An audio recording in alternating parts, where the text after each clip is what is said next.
Vamos lá. Essa pesquisa é de abril de 2026, Atlas Intel. Lula 46,6, isso é primeiro turno, né? Flávio Bolsonaro 39, tá lá o Renan em 5,3. Tá na frente do Zema e do Caiado, ó. Pois é. E aí?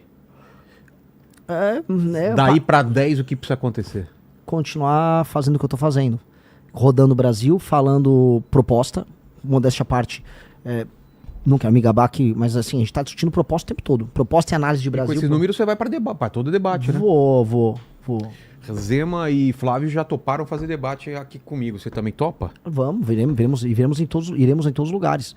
A gente precisa mostrar as nossas ideias que nós temos aqui. E acho que o espaço da internet é sensacional para isso. Hoje Vamos em lá. dia é o que faz a diferença. Com Essa é outra certeza. pesquisa? Quest, você tá com... Mas eu não levo a sério.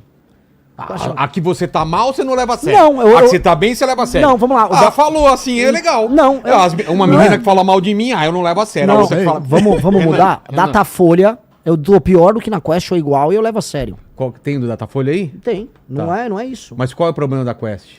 A Errou em outras? A Quest é o problema do envolvimento das lideranças dos institutos. Enfim, não vou ficar sendo polêmico hoje, tá? Mas assim, no momento certo eu vou comentar sobre os institutos, que agora eu sou pré-candidato, e aí a gente descobre, foi o Bismarck que falou, se as pessoas soubessem como as leis e as salsichas são feitas, ficariam horrorizadas. Eu pergunto, se as pessoas soubessem como as pesquisas também são feitas, confie em Muita institutos... gente me falou isso já e... Vou te falar, confie em institutos que são internacionais. Porque o cara não vai destruir a credibilidade dele nos Estados Unidos roubando ou fazendo número em pesquisa no Brasil. E tem um instituto aqui que é internacional, dentre todos esses. Qual Só que um. É o Atlas. Tá. Que acertou Hungria, acertou Chile, acertou Argentina. Na Hungria, eles acertaram no detalhe. No detalhe. Todo mundo estava errando quem ia vencer na Hungria. Eles acertaram no detalhe. A Atlas, eu considero, já de muito tempo, eu já venho falando que a Atlas é um instituto mais sério, desde a de 2021, quando eles começaram a fazer sondagens sobre popularidade do governo Bolsonaro. Então, tem vídeos meus, é só procurar, tá lá. Eu falo muito bem da Atlas. Considero o método deles mais interessante, uma questão de método.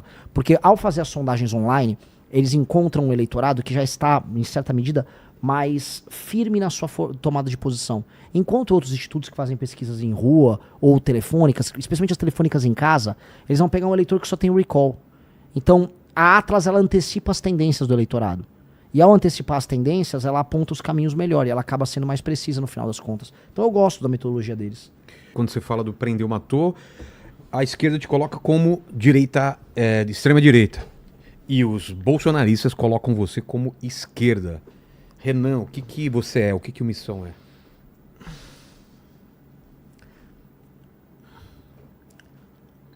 Sem falar de outros, né, termos fascista e tudo mais, né?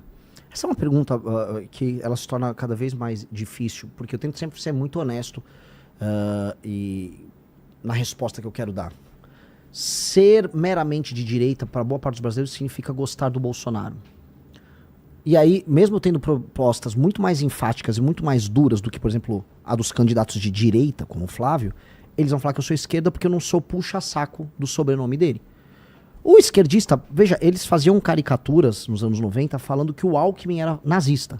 Sim. Tem caricaturas, assim, se o Lênin quiser encontrar, vai ter meme na internet, caricaturas do Latuf, do Alckmin andando com braçadeira nazista. Pra eles, qualquer um que discorda um pouquinho vira fascista, vira nazista. Então, é um tipo de ataque que não conta. O do bolsonarismo é um ataque que faz parte da ideia de que eles definem se você é ou não um inimigo. Olha, se você não tá com o Bolsonaro, você é inimigo, então você é um comunista. Isso é vazio. Então, se você estuda as nossas propostas, a ideia de lei e ordem, você vai falar que nós somos um grupo à direita. Ponto. É um grupo à direita. Qualquer classificação clássica, qualquer literatura. Se eu botar um professor sério de ciências políticas para estudar, ele vai falar, isso aqui é um grupo de direita. Beleza. Entretanto, a gente tem uma coisa aí, uma característica nossa, minha, do Kim, de todo o time. Nós somos criativos e nós procuramos soluções fora da caixa. Por exemplo, aquilo que eu falei para você no começo do programa sobre os prefeitos nos interiores do Brasil. Isto é um problema de esquerda ou de direita? Não dá para saber, eu não sei. Eu não sei se é um problema de esquerda ou de direita, é um problema. E qual a solução que eu tenho que trazer? Uma solução de Os esquerda ou de problemas direita? não são de esquerda e direita. A solução talvez passe por um pensamento, uma ideologia. Exato. Então, a solução que eu trouxe é uma solução que você vai encontrar alguns paralelos no Japão, outros na Inglaterra, Itália, e outros muito na China. Eu não tô ligando se a China é comunista, se o Japão é capitalista. Eu não tô ligando. Aí eu quero trazer a melhor proposta possível. E eu vou olhar com generosidade. Eu quero olhar a experiência chinesa de maneira generosa. Eu quero olhar o que Israel faz com startups de maneira generosa. Vou tomar nota. Eu vou olhar Botsuana. Botsuana tá ultrapassando o Brasil. Renda per capita, um monte de coisa. Pô, vou aprender com Botsuana. Vou aprender com Ruanda. Eu acho que é Kigali. Me corrijam aí. Acho que é Kigali a capital da Ruanda. Kigali tem programas de limpeza pública. Uma cidade mais bem cuidada do que as nossas.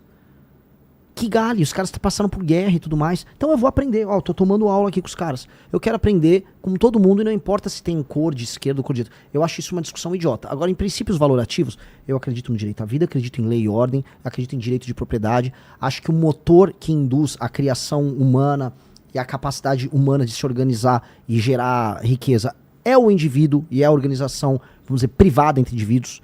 Mas não nego a capacidade que o Estado tem de juntar as forças produtivas para a gente poder acelerar esse processo.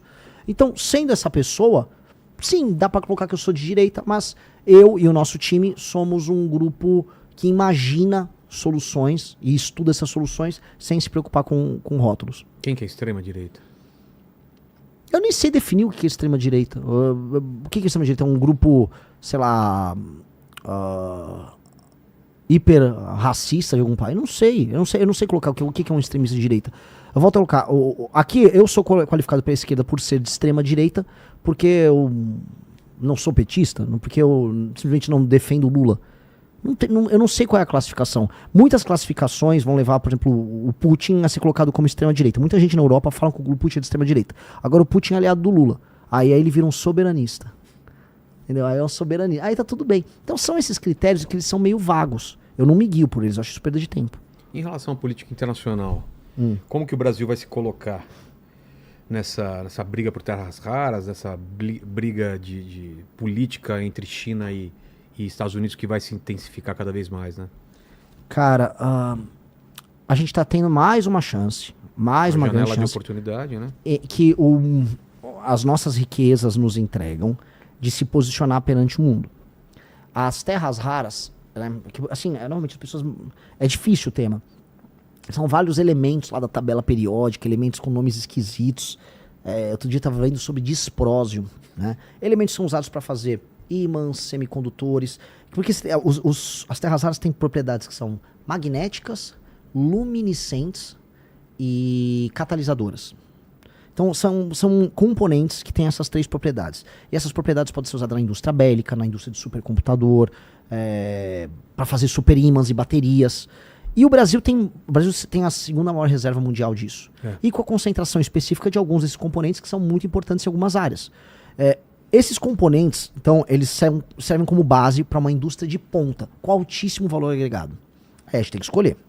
Nós vamos ser o fornecedor da matéria-prima ou nós vamos lá trazer a cadeia para cá. Essa é a grande discussão.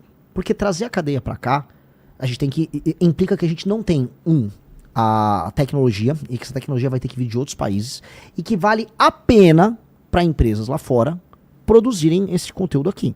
Porque de nada adianta eu não fazer uma reforma de competitividade, eu diminuir impostos, eu facilitar a contratação e demissão de pessoas, eu ter, vamos dizer, marcos legais estáveis, ter uma lei ambiental, e passou, graças a Deus, estável e funcional. De nada adianta eu não ter nada disso. Aí, para vir uma empresa instalar aqui, vamos dizer, uma empresa de drones ou de motores que envolvem motores elétricos que envolvem bateria, e o preço ser 1000 vezes mais caro que o da China, que aí você perdeu para a China. Então os próprios parceiros no Ocidente que você pode ter para criar essa cadeia aqui, não vão querer colocar a cadeia aqui, porque eles vão falar, não adianta nada eu montar a empresa aí. Ninguém vai querer montar uma empresa aí. Então, nós temos que, entender o jogo geopolítico, a gente tem que saber quem tem as tecnologias e quem que topa ser parceiro. 2, a gente não pode, de maneira alguma, sair vendendo as matérias-primas. E 3, assim, puramente, só leva meio próximo. De terras raras que foi comprada, professor? Então, veja só, lá em Goiás, É. ela foi comprada pela, traduzindo, né, tradução livre da empresa americana, Empresa Americana de Terras Raras.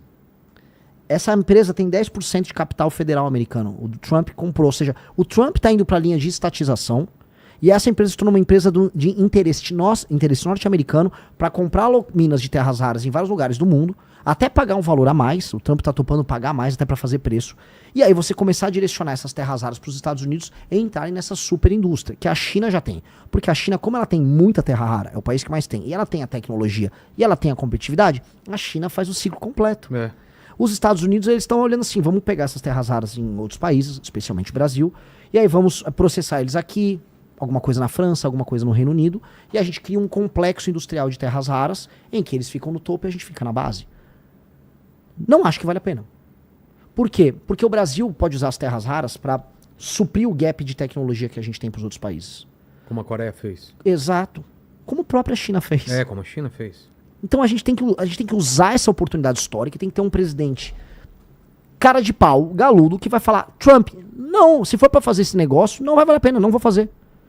Vamos com calma e vamos, reforma de competitividade, acordos internacionais inteligentes, saber quem serão nossos parceiros, e aí você montar a cadeia paulatinamente. Eu quero saber quando eu vou fazer o drone aqui, vou fazer a bateria, o motor aqui.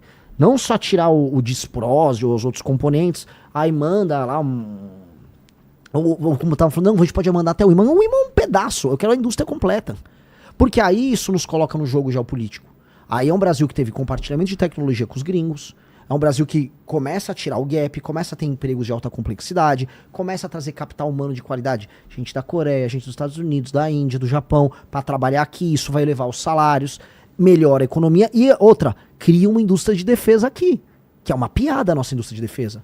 Cria uma indústria de defesa, porque aí a gente possa ser soberano. E aí tem que ser um projeto para os próximos 20, 30 anos. Então essa é uma chance que está dada aqui. Eu não sei o que o Lula está negociando com o Trump sobre terras raras. Ele não fala sobre isso. E claramente o Trump, na guerra das tarifas, ele colocou essa posição envolvendo o Brasil e tem um monte de empresário brasileiro, banqueiro, rodando por aí, comprando as áreas onde tem as terras raras e querendo negociar com os gringos. Tem indústria de ponta de tecnologia americana vindo pro Brasil, já vê isso. Tem uma corrida do ouro envolvendo terras raras aqui. E a gente tá de bobo nessa história. De bobo, as discussões aqui são meio infantis. Então, nós temos que entender assim, nós temos que ter um plano soberanista, e essa é a nossa proposta, para fazer a cadeia inteira com transferência de tecnologia, entendendo as ramificações que a gente vai ter. Isso nos permite ter uma indústria bélica? Sim. Isso pode nos permitir ter uma indústria de baterias aqui? Pô, vamos ter. Só que também temos que entender que se não tiver a reforma de competitividade, que faça com que os preços dos produtos finais que são feitos aqui sejam competitivos, não vai valer a pena para ninguém investir. Aí fica aquela enganação, que é a enganação que a gente tem da indústria automobilística brasileira. Que deram subsídio, a indústria automobilística brasileira tem um ótimo vídeo do Marcos Lisboa, em que ele dá uma palestra para a Anfávia. A Anfávia é a federação das empresas automotivas no Brasil. Conheço a Anfávia, já lidei muito com fornecedor automotivo mais jovem quando eu trabalhava na área de metalúrgica. A Anfávia, ele deu a bronca. Vocês tinham um baita de um poder e poderiam ter usado a pressão que vocês fazem para passar reformas de competitividade. Não passou. Vocês ficaram fazendo lobby para obter isenção fiscal para vocês. Aí agora tá super difícil e vocês estão fechando as empresas. E só vale a pena ter uma fábrica automotiva no Brasil se tiver um monte de subsídio do Estado. Pô, tá ruim. Assim não tá fazendo sentido. É o tal do custo Brasil. Então nós temos que combater o custo Brasil, ter a reforma de competitividade que faz com que o dinheiro fique barato, ou seja, os juros baixem muito, que a energia fique barata, que a infraestrutura de transportes, ou seja, estrada, ferrovia, porto, seja bem feita porque aí o custo fica barato, que as leis trabalhistas sejam fáceis de lidar, que sejam previsíveis de lidar. Aí, instalar a empresa que faz sentido. Porque a gente tem outros fatores de produção, a gente tem uma população grande, a gente tem terra abundante, a gente tem o potencial de extração energética, seja solar, eólica, hidrelétrica, até termoelétrica tem aqui, atômica. Então, usemos isso. E aí, torna-se competitivo produzir no Brasil, e aí a gente tem um plano sério. Veja, nada do que os outros países não fizeram. Nada do que a China não fez. Vamos olhar para esses caras. Fala aqui como um cara de direita. Vamos olhar para a China. Você foi para lá. Vamos olhar para Israel, para pegar o outro lado. Vamos olhar para o que os caras fizeram. Vamos ter a humildade de copiar. Um lado você tem que ter a humildade de saber, cara, a gente vem errando muito. E a gente só não é uma dessas 5 nações mais poderosas do mundo porque a gente errou demais. Mas do outro lado, vamos ter a ambição poderosa de corrigir os nossos erros através dessa humildade e ir pra cima e se tornar um país muito, desculpa, muito foda. Nós podemos. Então, assim, é a humildade do outro lado e a ambição do outro. Tem que coordenar essas duas coisas. Se você gostou deste vídeo, deixe seu like, se inscreva para fazer parte da missão e apoiar o canal. Confira outros cortes que pode gostar.